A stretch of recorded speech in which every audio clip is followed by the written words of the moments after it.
Welcome to the Must-Have Business Owner Conversations series. These are conversations with your teams about the most critical items to creating a commercial and profitable business that ultimately works without you. This is a conversation that must be had with your sales and marketing team. We're asking, what guidance do you give them about discounting prices versus adding high perceived items to the offer? Hi, my name is Stephen Marino with Action Coach. We're the world's #1 business coaching firm. And for today's conversation, let's assume that we're not having to clear inventory, we're not under duress or mitigating circumstances that force us to sell near term. And instead, we're focused long term to the benefit of your customers and your business. So if you do choose a discount, what are the implications? Well, the first one is that you're admitting that you're competing on price and that this is going to be seen as a transaction, that this will be a commodity.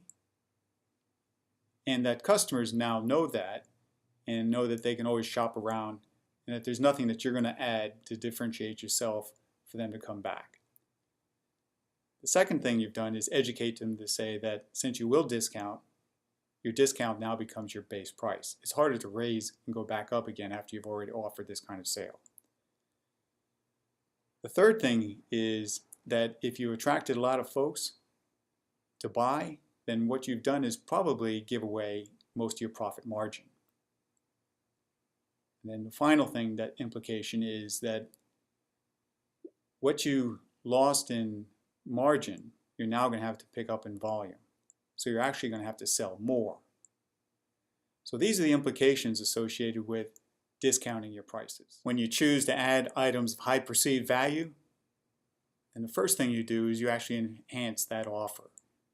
The customer feels fulfilled and successful, and it's gone beyond just a transaction. And it didn't cost you a lot to actually provide it.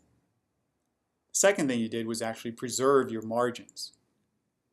And thirdly, you're now going to have to actually sell less in order to achieve the same amount of profit. Here's an action item tip. To avoid having to discount your prices, start by building a product ladder that has all the products and services that you offer, rank them according to their amount and their profit margins. Next, for each of those, look at the things that that have high perceived value to your customer and associate with them with each of those offers that you have. And if you're perplexed as to what your customers think is of high perceived value, well, ask them. And finally, test and measure every offer that you make so that you know what's working and where you can improve. To continue the discussion on whether you should be discounting or what has high perceived value to your customers, then let's talk. I offer a free marketing assessment of which I'll guarantee at least a half dozen ideas on why you shouldn't discount.